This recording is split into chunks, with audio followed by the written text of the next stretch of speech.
Muy buenos días, hermanos. Tengan todos ustedes. Es un placer estar en esta mañana preciosa de domingo en la que, hermanos, créanme que no puede uno menos que pensar que alabar a Dios es un privilegio. Y, hermanos, tenemos acceso a ese privilegio, el acercarnos confiados al trono de su gracia para alcanzar misericordia.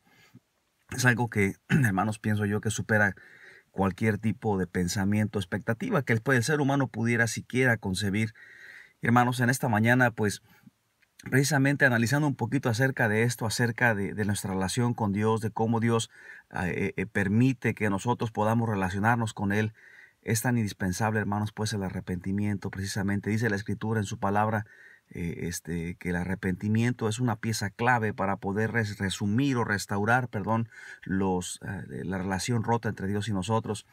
Y bueno, en muchas de las ocasiones en las que creemos, hermanos, o más bien en la que creemos que estamos bien, luego cometemos el pecado de ofender a nuestro Señor en cualquier forma o modalidad.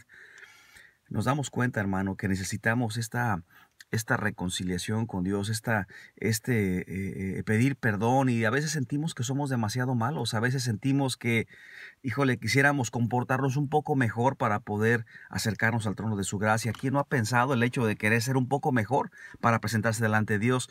Y déjame te digo, hermano y amigo que me escuchas, este no es el caso. Jamás vas a ser mejor, jamás vas a poder tener algo, un poquito más de calidad moral para estar delante de Dios. Esto no es así, porque somos humanos, y precisamente lo que aflora en nuestro corazón cuando nosotros estamos faltándole al Señor, cuando no pasamos tiempo con Dios, cuando no le dedicamos tiempo a Dios, cuando no le servimos a Dios, cuando posiblemente en la forma en cómo te comportas con tus hijos, con tu esposa, o las casadas con su esposo, o con los amigos o en el trabajo.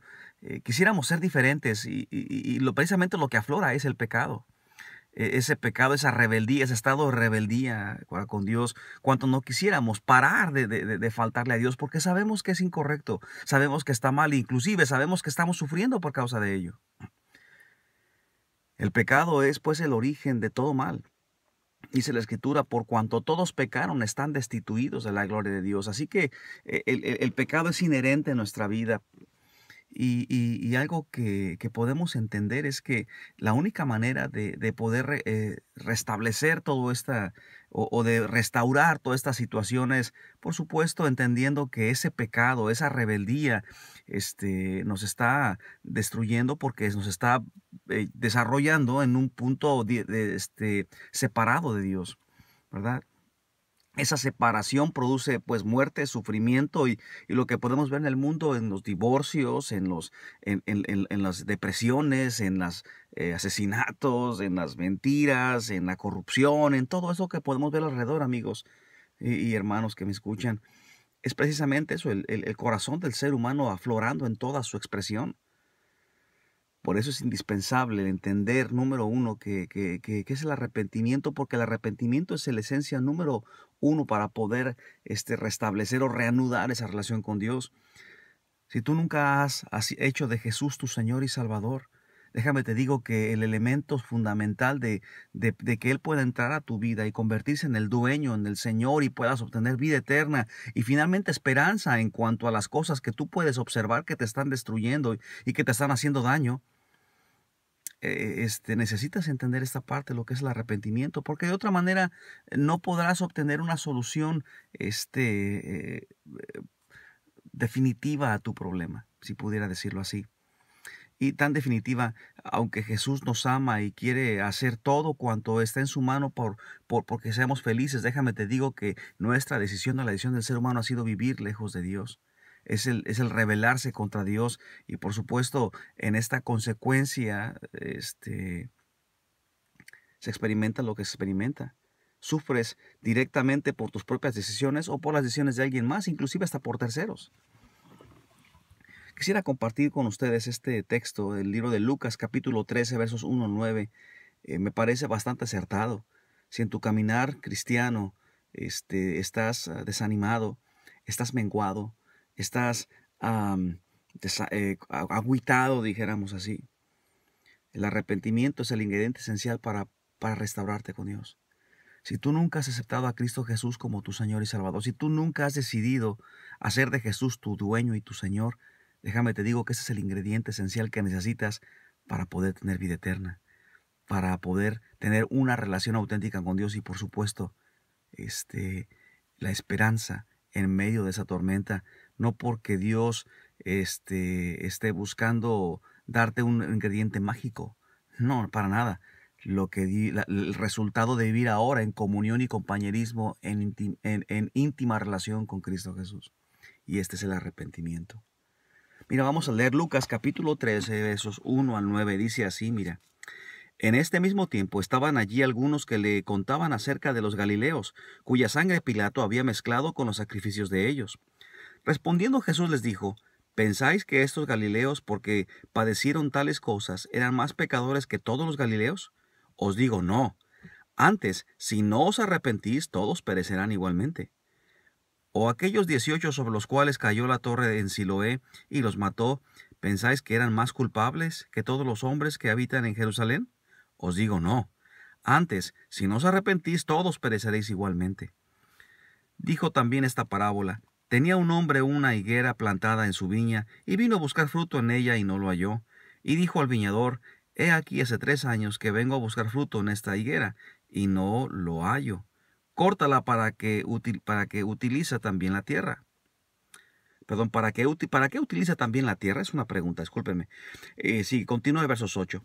Él entonces, respondiendo, le dijo, Señor, déjala todavía este año, hasta que yo cabe alrededor de ella y la abone. Y si diere fruto, bien, y si no, la cortarás después. Precioso texto. Saben, Jerusalén es una ciudad que significa mucho para los judíos, aún a esta fecha, porque era la capital del reino y porque, por supuesto, era el centro religioso judío. En ella, por supuesto, Salomón construyó el templo y ese templo magnífico que hasta nuestros días los judíos siguen añorando. Es por eso entonces que Jerusalén estaba conquistada por los odiados romanos, tanto en lo militar como en lo administrativo. Y por supuesto ellos querían conquistar también religiosamente el hecho de que el César se proclamara como un dios. Pero bueno, por estos días gobernaba una persona que se llamaba Poncio Pilato, del cual es muy famoso su nombre porque es muy popular, ¿verdad? Él era un cruel perpetrador, definitivamente era una persona que hacía sin fin de arbitrariedades, cometía excesos de autoridad y cometía tantas injusticias durante 10 años de gobierno. Increíble. 10 años de fechorías. En esta parte de la escritura, por ejemplo, en versos 1 y 2, menciona un incidente muy, caray, afrentaba demasiado a los judíos en todos los sentidos. Dice, en este mismo tiempo, estaban allí algunos que le contaban acerca de los Galileos, cuya sangre Pilato había mezclado con los sacrificios de ellos. Fíjate qué interesante. Este incidente que hizo Pilato es una de sus tantas atrocidades, pero algunos adoradores galileos fueron condenados por Roma, quizás porque probablemente eran celotes. ¿Qué era un celote? Un celote era una persona que pertenecía a una especie de partido político y ellos eran sediciosos. Es decir, era un grupo que estaba dedicado a acabar con la dominación romana en Palestina. Y obviamente los romanos esto no lo recibieron bien. Por supuesto, era como acabar con su gobierno sobre Jerusalén, sobre los judíos, sobre todos sus territorios. Y eso significaba prácticamente la guerra. Una guerrilla no puede ser tolerada, por supuesto, ¿no? Y obviamente la consecuencia lógica es que fueron asesinados en el templo. Fíjate, ¿dónde? En el templo. Mientras ellos estaban en proceso de ofrecer un sacrificio, o sea, ya te acuerdas que sacrificaban animales para limpieza de pecados. En ese proceso ellos fueron asesinados. Esa matanza, bajo estas circunstancias, habría sido considerada, o fue considerada, una blasfemia que no podía soportar el pueblo judío. Era altamente blasfemo, altamente afrentador, habíamos dicho. Saben, dentro de la religión judía se tenía la creencia que los desastres, la muerte, por ejemplo, esta muerte repentina, quisiera ponerlo así, que no era por causas naturales o de viejito, pues, siempre eran evidencias del desagrado divino, de que Dios mostraba un castigo contra esas personas porque en particular eran pecadores de alto nivel, ¿no? Y es lo que pasa, por ejemplo, cuando vemos en Job capítulo 4, verso 7, cuando sus propios amigos de Job le están reclamando esa situación. Le están diciendo, estás sufriendo por causa de tu propio pecado. Y bueno, él decía, soy justo, ¿no? Porque en su entendimiento precisamente sufrían por su propio pecado. Se suponía que quienes sufrían por esas formas de muerte poco común o sufrimientos, poco común, eran culpables de algún pecado severo, algo que era así como, híjole, lo máximo, ¿no? Y por supuesto, al estar despegado su sufrimiento de lo que el resto de las personas sufrían, pues entonces era muy pronunciado este asunto. Por supuesto, amigo que me escuchas, hermano que me escuchas, una cosa interesante es que hay una conexión entre las catástrofes y la maldad humana. Por supuesto que la hay. Y porque todas las aflicciones, vienen como resultado de la maldición ocasionada por la caída del ser humano. Recuerda lo que dice Génesis capítulo 3, versos 17 al 19. Voy a leerlo rápidamente para que me sigas con tu vista. Y, Génesis capítulo 3, versos 17, por favor, al 19. Génesis capítulo 3, versos 17 al 19. Y voy a dar lectura en este momento. Y dice la palabra de Dios así. Dice así, mira. Y el hombre dijo, por cuanto obedeciste a la voz de tu mujer y comiste del árbol que te mandase diciendo, no comerás de él, maldita será la tierra por tu causa. Fíjate, con dolor comerás de ella todos los días de tu vida. Espinos y cardos te producirá y comerás plantas del campo. Con el sudor de tu rostro comerás del pan hasta que vuelvas a la tierra, porque de ella fuiste tomado, pues polvo eres y al polvo volverás. Por supuesto que estas calamidades eran ciertas calamidades, decíamos, que pueden ser resultado directo de ciertas iniquidades o de cierto pecado. La Escritura nos dice muy claramente que esto puede llegar a ser cierto. O sea, hay cosas que ocurren que son resultado directo, pues, de pecado de la persona, de consecuencias de la persona. Definitivamente que esto no era el caso específicamente, no es el caso que está tratando en la Escritura, pero bueno, si pudiéramos pensar, por ejemplo, Proverbios 24:16 nos dice así, dice, porque 7 veces cae el justo y vuelve a levantarse, mas los impíos caerán en el mal.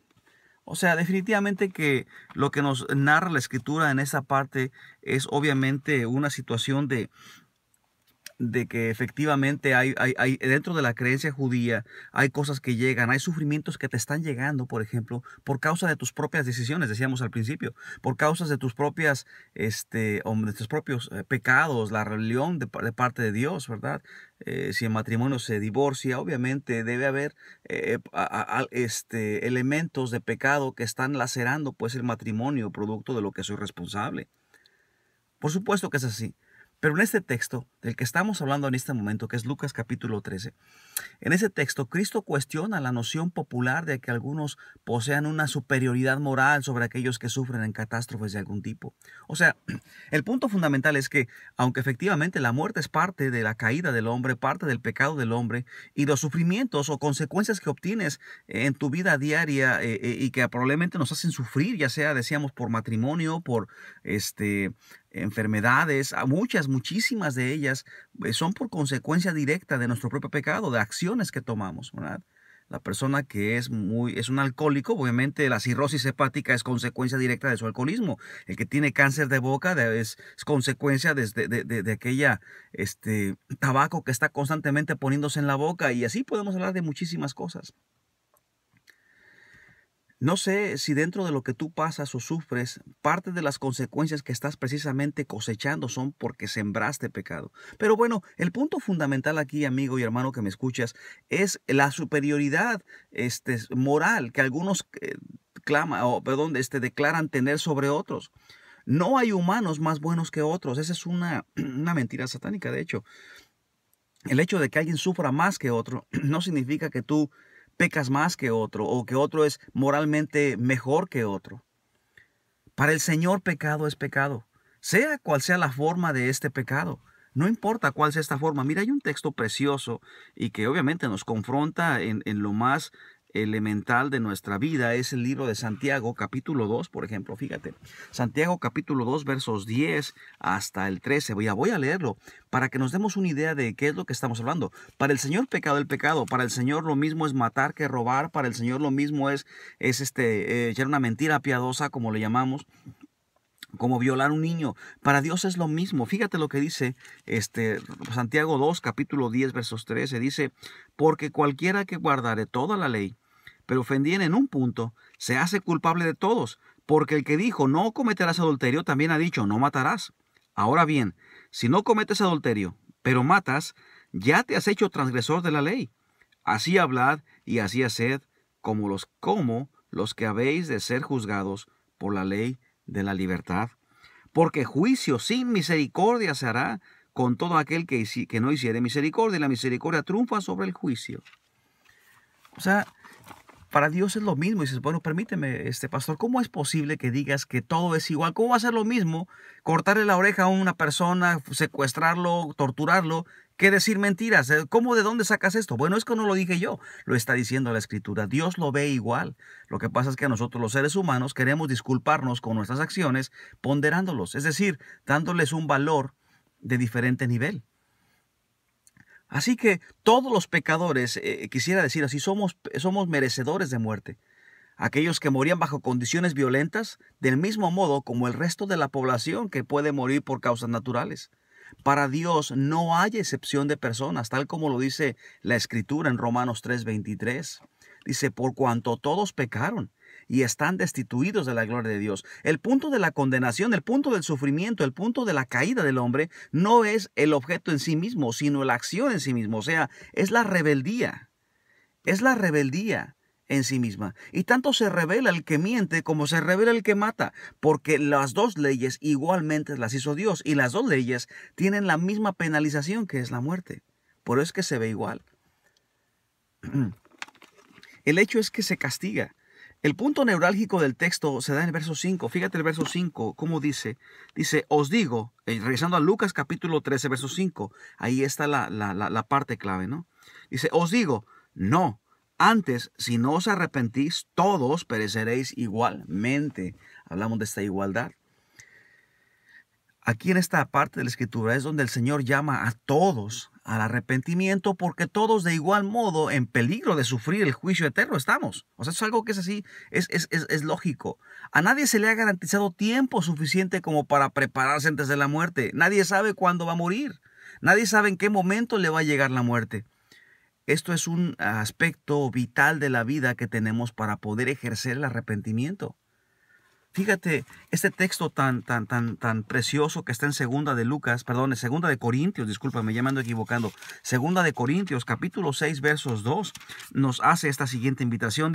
Porque dice, en tiempo aceptable te he oído, y en día de salvación te he socorrido. He aquí ahora el tiempo aceptable, he aquí ahora el día de salvación. Caray, es un texto precioso. ¿Sabes? El día de salvación es hoy. El día de arrepentirse es hoy. ¿De arrepentirse de qué? De arrepentirse de que no tendiste la cama, de arrepentirte de que dijiste una mentira, arrepentirte de que trataste mal a tu esposa, le pegaste a tu esposa, a tu esposo. No, arrepentirte de tu rebeldía en general, de tu rebeldía, tu actitud hacia Dios. Porque si tu actitud hacia Dios cambia, si tu rebeldía hacia Dios cambia, déjame te digo que lo demás va a cambiar. Vas a dejar de tratar mal a tu esposa, vas a dejar de lastimar a tus hijos, vas a dejar de hablar malas palabras, de tomar, de fumar, de drogarte, y yo no sé, una lista interminable de pecados. Una lista interminable de cosas que nos están llevando a destrucción.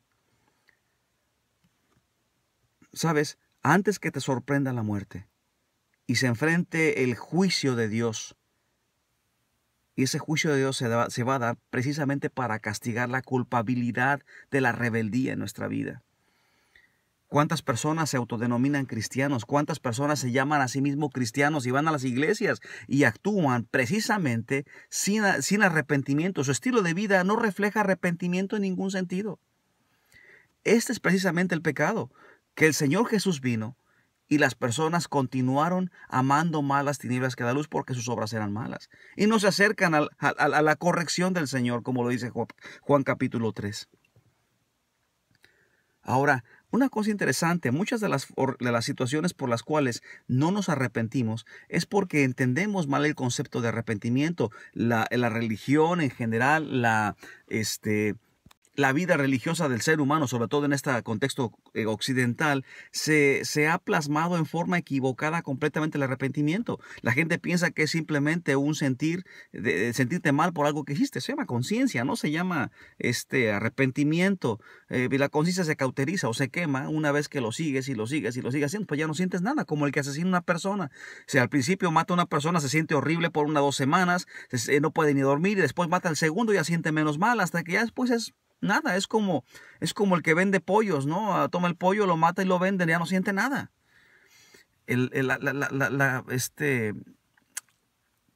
La conciencia se cauteriza.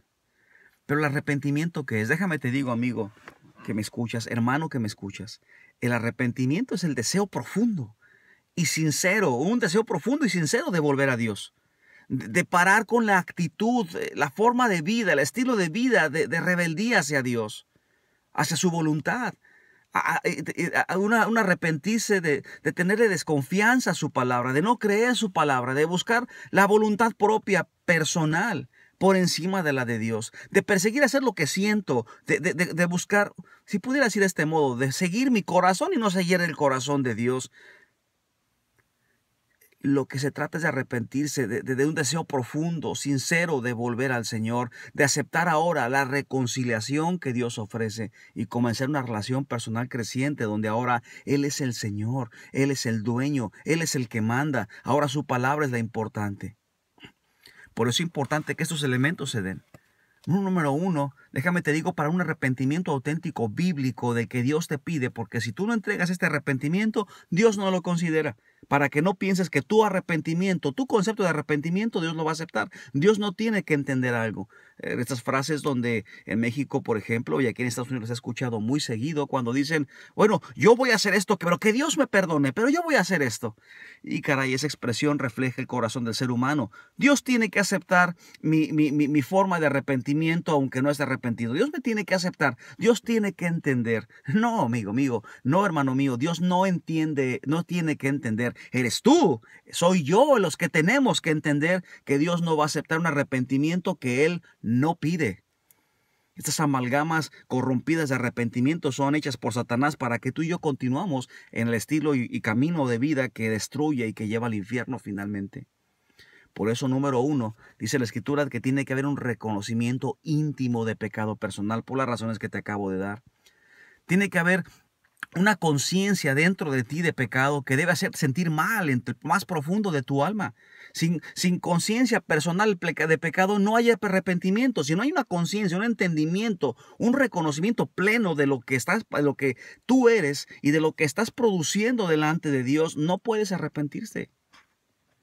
Por eso es que esto nos trae al segundo punto. Tiene que haber un reconocimiento de que el pecado es un gran mal cometido contra Dios. Un tremendo mal reconocido contra Dios. Si entiendes tu pecado, entiendes tu rebeldía, tu estilo de vida que está ofendiendo y destruyendo, y por supuesto destruyendo tu vida, tu familia, lo que te rodea, finalmente haciéndote sufrir, porque no es Dios mandándote pruebas, eres tu propio pecado te lleva a ese punto. Entonces tienes que reconocer que ese pecado es una ofensa, una afrenta hacia Dios. Delante de Dios no hay ninguna excusa. Todo pecado se comete contra Dios, contra la naturaleza de Dios, contra la voluntad de Dios, contra la autoridad de Dios, fíjate, contra su ley, contra su justicia, contra su bondad. El mal del pecado nace principalmente de oponerse a la voluntad y autoridad de Dios. Esto es pecado. De ahí sale. El pecador arrepentido no considera su pecado como una desgracia, sino como un crimen. Esto es lo que necesito que entendamos. Como un crimen que involucra que si hay, es una gran culpabilidad personal, si pudiera ponerlo de este modo. Es una gran culpabilidad personal. Bastante. Fíjate, Romanos capítulo 1, voy a leerlo rápidamente, el libro de Romanos capítulo 1, y voy a ir, si pues tienes Biblia, te animo a que tengas tu Biblia para que leas junto conmigo. Romanos capítulo 1, versos 18 al 32 dice así, dice, porque la ira de Dios se revela desde el cielo contra toda impiedad e injusticia de los hombres que detienen con injusticia la verdad, porque de lo que Dios se conoce les es manifiesto, pues Dios se lo manifestó. Porque las cosas invisibles de Él, su eterno poder y deidad, se hacen claramente visibles desde la creación del mundo, siendo entendidas por medio de las cuales hechas, de modo que no tienen excusa.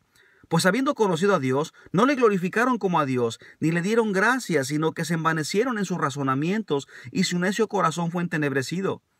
Profesando ser sabios, se hicieron necios, y cambiaron la gloria de Dios incorruptible en semejanza de imagen de hombre corruptible, de aves, de cuadrúpedos y de reptiles, por lo cual también Dios los entregó a la inmundicia, a las concupiscencias de sus corazones, de modo que deshonraron entre sí sus propios cuerpos, ya que cambiaron la verdad de Dios por la mentira, honrando y dando culto a las criaturas antes que al Creador, el cual es bendito por los siglos. Amén. Esa es la definición más acertada de pecado. Así que para poder arrepentirte, el arrepentimiento auténtico tiene, entonces dijimos, el reconocimiento íntimo del pecado personal. Y número 2, un reconocimiento de que el pecado es un mal, un crimen cometido contra Dios, una rebeldía cometida contra Dios. Y por supuesto, una guerra contra Dios, si lo pudiera decir así. Por lo tanto, el arrepentimiento auténtico tiene que traer un aborrecimiento de tal rebeldía, un aborrecimiento tal que te produzca náuseas, vaya, dijéramos así. El pecador arrepentido, por ejemplo, aborrece el pecado y los pecados de los cuales se arrepiente, o sea, aborrece el pecado, es decir, la actitud, el estilo de vida, aborrece eso y también aborrece lo que produce. ¿Qué es lo que produce? Pues las consecuencias, las ramas, es decir, el tomar, el fumar, el maltratar, el pegar, el hacer, el deshacer. ¿Me explico? Ese hacer y deshacer, ¿qué es lo que tú puedes ver? Son simplemente algunas, ¿cómo puedo decir? Algunos resultados, dijéramos así, de lo que es las raíces originales del problema. Es el arrepentimiento, perdón, es el aborrecer el estilo de vida. Ese estilo de vida que nos lleva aquí. Por otro lado, algo interesante que podemos observar también aquí es que, como punto número 4, quisiera decir que el arrepentimiento que Dios pide involucra pues sentir un pesar o un dolor por ese pecado. Te tiene que doler en lo más profundo ser culpable de tal pecado. Tienes que sentir ¿cómo puedo decir? Se arrepiente, el que se arrepiente aborrece los pecados que le causan este pecar. Siente un profundo dolor. Siente pesar por los pecados que ya está aborreciendo. El aborrecimiento y el pesar son recíprocos, es decir, van y vienen. O sea, sientes aborrecimiento, entonces sientes pesar, sientes aborrecimiento. ¿Tiene sentido? Esta es una característica común del pecado, del arrepentimiento, disculpa. Por eso es que el punto número 5 es que el arrepentimiento tiene que involucrar un propósito firme de abandonar el pecado. Fíjate, un propósito firme y determinante de abandonar ese pecado. Todo el que experimenta las 4 cosas anteriores se ve obligado a formarse un propósito de abandonar su rebeldía contra Dios. La formación de este propósito es una nueva necesidad de su nueva naturaleza moral y por consiguiente, pues la realización de este propósito es la reformación o cambio de vida, que es exactamente lo que Cristo está buscando en ti. Sabes, si pudiera decirte que esas primeras 4, decíamos, este es el sábado de la quinta, que es el propósito de abandonar el pecado, es precisamente lo que está buscando Cristo Jesús. Para aceptar a Cristo Jesús como Señor y Salvador, tiene que haber un propósito profundo y determinante de abandonar tu pecado, pero esto no se puede dar si no hay un reconocimiento de tu estado espiritual verdadero, si no hay un reconocimiento de la ofensa, de la guerra, del crimen que cometemos contra nuestro Señor, y por supuesto empiezas a aborrecerlo y a sentir un gran pesar. Si no hay estos 4, por supuesto no te va a llevar a entender o a determinar el de abandonar este pecado o este estilo de vida. Por eso decimos que el arrepentimiento verdadero involucra un cambio de pensamiento. Fíjate, cambio de pensamiento, de forma de entender las cosas, y un cambio de sentimiento y un cambio de actitud respecto al pecado. Hermano que me escuchas, si dentro de tu vida en la que tú ya recibiste a Jesús como Señor y Salvador, en algún momento dejaste de entender y percibir estas cosas y estás en un estilo de vida carnal, en un estilo de vida en la que ya no pasas tiempo con Dios, no sirves al Señor y tienes múltiples razones por las cuales no lo haces, el día de hoy es el momento de arrepentirse. Porque créeme, el pecado destruye. Satanás no vino sino para hurtar, matar y destruir. Hoy es el momento de arrepentirte y renovar tus votos con el Señor. No que hayas perdido tu salvación, pero sí estás afectando tu relación con Dios. Y esto te va a destruir a ti y a quienes te rodean. Hoy es el momento de arrepentimiento. Reconsidera reanudar, restaurarte en las manos del Señor. Amigo que me escuchas, si tú nunca has decidido aceptar a Jesús con este arrepentimiento bíblico, tú pensaste porque hiciste una oración cuando eras niño en algún momento, pero realmente nunca entendiste qué pasó. Déjame te digo que hoy es el momento, el día de salvación. ¿Te gustaría aceptar a Jesús como Señor y Salvador? ¿Te gustaría recibirlo en tu corazón, en tu vida? Bueno, para que Él pueda entrar, ocupas arrepentirte porque como dice la Escritura, juicio sin misericordia será hecho. Pero también dice la Escritura que si no nos arrepentimos, vamos a perecer. ¿Te gustaría arrepentirte? ¿Te gustaría arrepentirte y ahora abandonar firmemente ese pecado? Cambiar el pensamiento respecto a las cosas, a tu estilo de vida con Dios, cambiar tu sentimiento respecto al pecado y con respecto a Dios, y cambiar tu actitud con respecto a Dios y con respecto al pecado. Es una muy buena pregunta. ¿Qué te gustaría hacer? ¿Qué les gustaría hacer? Dios me los bendiga.